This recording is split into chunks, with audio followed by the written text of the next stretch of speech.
What if I told you that the loyalty programs you use, the ones promising discounts and perks, are playing a much deeper game than you think? It's not just about earning points or saving money. It's about understanding the complex wiring of your brain. Many companies miss this crucial element, making huge mistakes and leaving you feeling, well, not so loyal after all. We're talking about fundamental psychology here, the hidden forces that drive our decisions daily. Get ready, because we're peeling back the curtain on how your mind truly interacts with these programs. For decades, traditional economics assumed people made rational choices, always seeking to maximize their gain. But here's the news flash: we're not always rational, are we? Behavioral economics, a field blending psychology and economics, proves it. It shows that cognitive biases often steer our decisions, sometimes without us even realizing it. Companies that ignore this, assuming you'll always choose the best logical option, are making a colossal mistake. They're building programs for a theoretical rational customer, not for you, the real human with emotions and quirks. Here's a common misconception: people are loyal because they want to save money. While discounts are nice, they're only one piece of the puzzle. Companies often overemphasize monetary rewards, thinking bigger discounts automatically lead to more loyalty. But studies show that an emotional connection, a feeling of belonging, or even just feeling seen by a brand, can be far more powerful. If a program only pushes coupons, it's missing out on a huge psychological lever. It treats customers as wallets, not as people, which is a big mistake. One of the first mistakes? Overlooking the endowment effect. This psychological principle states that people value something more once they own it, even if they've only owned it for a moment. Think about those points you've accumulated. Once they're in your account, they feel like yours. Their perceived value instantly jumps. Smart loyalty programs leverage this by giving you points quickly or making them highly visible. A common mistake is making points feel abstract or difficult to earn, lessening that sense of ownership right from the start. It breaks the bond. Here's another big one: loss aversion. Psychologists Daniel Kahneman and Amos Tversky showed that the pain of losing something is about twice as powerful as the pleasure of gaining an equivalent item. So, people will work harder to avoid losing something than they will to gain something new. Companies that fail to understand this miss a huge opportunity. Programs that threaten loss, like expiring points or losing a hard-earned status, can be incredibly motivating, but only if handled carefully. Misusing it can backfire badly, causing frustration instead of engagement. The principle of reciprocity is simple but profound: we feel compelled to return favors. If a brand gives us something unexpectedly, we're more likely to give back, often through continued loyalty and purchases. Many programs make the mistake of making all rewards transactional and expected. They don't surprise or delight. A personalized birthday gift, an exclusive preview just for you, or a genuine apology with a token of goodwill?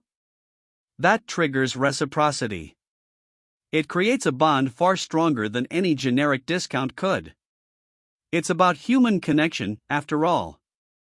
We humans are social creatures. We look to others for cues on how to behave, especially when we're unsure. This is social proof. If everyone else is doing it, it must be good, right? Loyalty programs often miss leveraging this. They don't make elite tiers visible, or they don't celebrate top members publicly. Imagine seeing your friend boast about their gold status or how many points they've earned. That's powerful motivation. Companies that hide their program's popularity or its top members are essentially squandering a natural human tendency to conform and aspire. Limited availability increases desirability. That's the principle of scarcity. Think about those limited edition items or last chance sales. It works because our brains perceive scarce items as more valuable and we want to avoid missing out. Many loyalty programs fail to incorporate this. They offer the same rewards to everyone, all the time. But imagine exclusive access to new products for top-tier members, or a limited-time bonus points offer. That creates urgency and desirability. Without it, rewards can feel generic and lose their appeal, which is a major missed opportunity. Once we make a small commitment, we feel a psychological pressure to remain consistent with that decision. It's a powerful driver. Loyalty programs can leverage this by encouraging tiny, initial commitments. Think about signing up for an email list or making a very small first purchase. Then, consistency kicks in, making it easier to take bigger steps. The mistake? Asking for too much commitment upfront or not providing those easy first steps. If the barrier to entry is high, or there's no clear path, people will disengage before they even start building loyalty. Have you ever wondered why slot machines are so addictive? It's because of variable rewards. The unpredictability of a reward triggers a massive dopamine release in our brains. We're wired to chase the thrill of the unknown. Many loyalty programs make the mistake of being too predictable. You know exactly what you'll get and when. While consistency is good, a complete lack of variability misses a huge opportunity to keep people engaged. Unexpected bonus points, a spin the wheel for a prize, or a mystery reward can make a program feel exciting, almost like a game. Imagine walking into a grocery store with 100 different kinds of jam. You might end up buying nothing at all. That's choice overload. Too many options can lead to decision paralysis and frustration. Loyalty programs often make this mistake by offering a massive, confusing catalog of rewards, or too many ways to earn points. Simplicity is key. A curated selection of meaningful rewards, or clear, simple earning paths, works much better. Overwhelming customers with choices is a surefire way to make them disengage and eventually abandon your program entirely. The framing effect shows that how information is presented significantly impacts our choices. For example, save $5 often sounds better than lose $5 in savings for the same exact outcome. Or earn 100 points versus a 10% bonus. Loyalty programs frequently make the mistake of poor framing. They focus on negatives or present benefits in a way that doesn't resonate psychologically. Small tweaks in language can dramatically change how appealing a reward or a program tier appears. It's about storytelling, not just facts. Think about how you're presenting the value. Think about a marathon runner. They speed up as they get closer to the finish line, right? That's the goal gradient effect. Our motivation increases as we approach a goal. Loyalty programs often miss this by having linear, unexciting progression paths. If every step feels the same, motivation wanes. But if rewards get better, or the progress bar speeds up towards the end, engagement skyrockets. Companies make a mistake when they don't visually represent progress or don't offer escalating benefits as members get closer to a higher tier or a significant reward. The Zeigarnik effect states that uncompleted tasks are remembered better than completed ones. This is why cliffhangers work so well. Loyalty programs can powerfully leverage this by creating uncompleted loops. Think about getting 9 out of 10 stamps on a coffee card. You're far more likely to go back for that 10th. The mistake? Having programs that are too final or don't create those compelling, unfinished goals.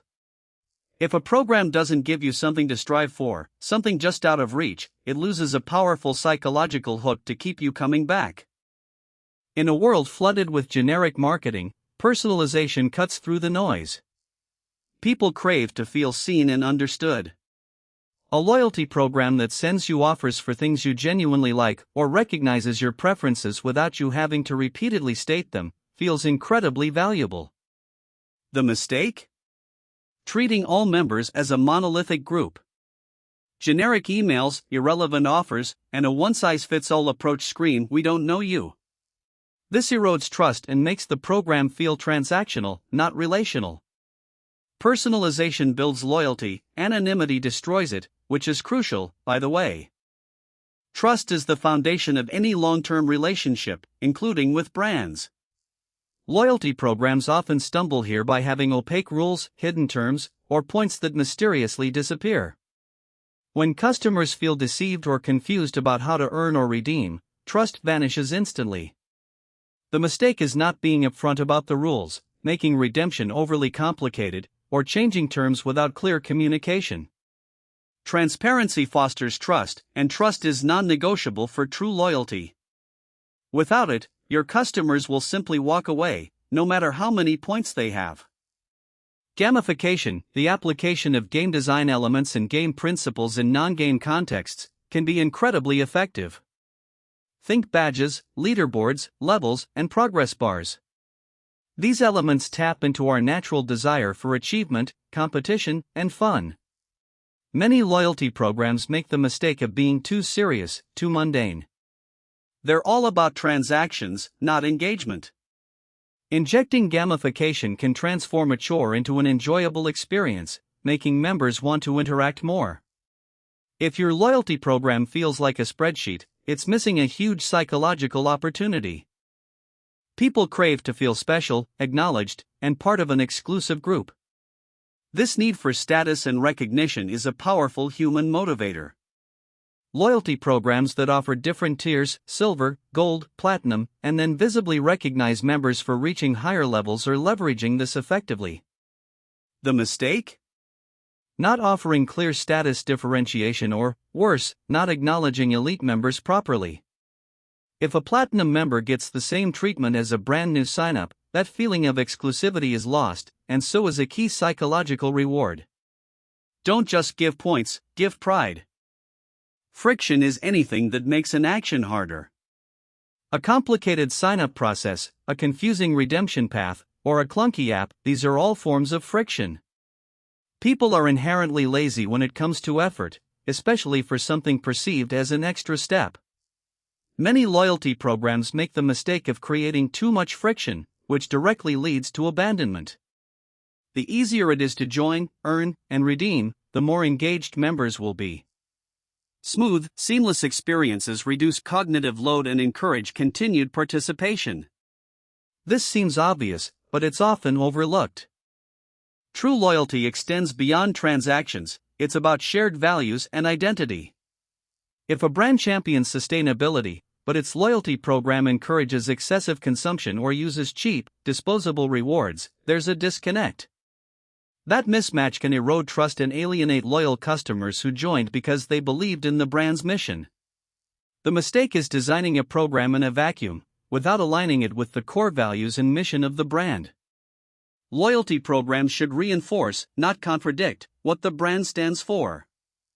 Authenticity matters more than ever to today's consumers. Think about starting a new habit. If you see quick, early wins, you're much more likely to stick with it. The same goes for loyalty programs. If a new member has to jump through hoops or spend a lot to get their very first reward, they're likely to disengage. The mistake is not front-loading some immediate gratification or making the initial hurdles too high. Small, early successes, like bonus points for signing up, or a small discount after the first purchase, build momentum and encourage continued engagement. It's about showing value right away, which is super important. We've touched on variable rewards, but surprise and delight goes a step further. It's about unexpected gestures that aren't tied to a specific action or spending threshold. A random upgrade, a personalized thank you note, or a small, free gift delivered for no apparent reason. These moments create strong positive emotions and make customers feel truly valued. The mistake is making every reward predictable and transactional. When every interaction is quid pro quo, the emotional connection diminishes. These unexpected acts of kindness are what transform a customer into a true advocate. That's pure magic. So, as you can see, loyalty programs aren't just about the mechanics of points and discounts. They are, at their core, about understanding human psychology. They leverage our biases, our needs, and our desires. The biggest mistakes people make when designing these programs stem from a fundamental misunderstanding or neglect of these deep-seated psychological triggers. It's not just about what you offer, it's about how you make people feel. Are you appealing to their sense of ownership, their fear of loss, their desire for status, or their craving for surprise? That's the real question. Here's the aha moment.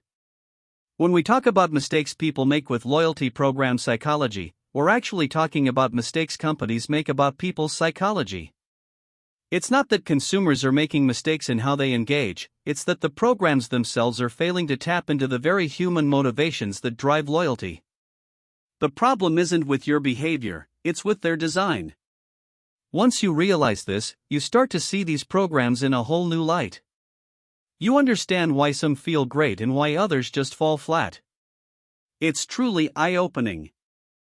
Now that you're armed with this knowledge, you can start to identify which loyalty programs truly understand human psychology, and which ones are just throwing discounts at you.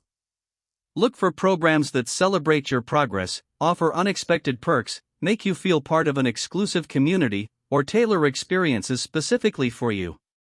These are the signs of a program designed with your brain in mind. They're not just trying to buy your loyalty, they're earning it by making you feel valued and engaged, which is a massive difference, trust me. The future of loyalty isn't more points, it's deeper psychology. As data analytics and AI advance, companies will get even better at understanding individual behaviors and tailoring programs that appeal directly to our inherent biases and desires. This means more sophisticated personalization, more intelligent gamification, and more nuanced uses of principles like scarcity and reciprocity. The programs that win will be the ones that feel less like a transaction and more like a relationship, built on a foundation of genuine understanding. It's a fascinating evolution, honestly. So the next time you sign up for a loyalty program, or even just redeem some points, pause for a moment. Think about the psychology at play. Are they appealing to your emotions? Are they making you feel special? Are they creating a sense of anticipation or progress? Understanding these psychological levers isn't just about being a smarter consumer, it's about being more aware of the subtle forces influencing your choices every day. Stay smart, stay curious, and thanks for watching. We'll see you next time with more insights into the hidden world around us. Bye.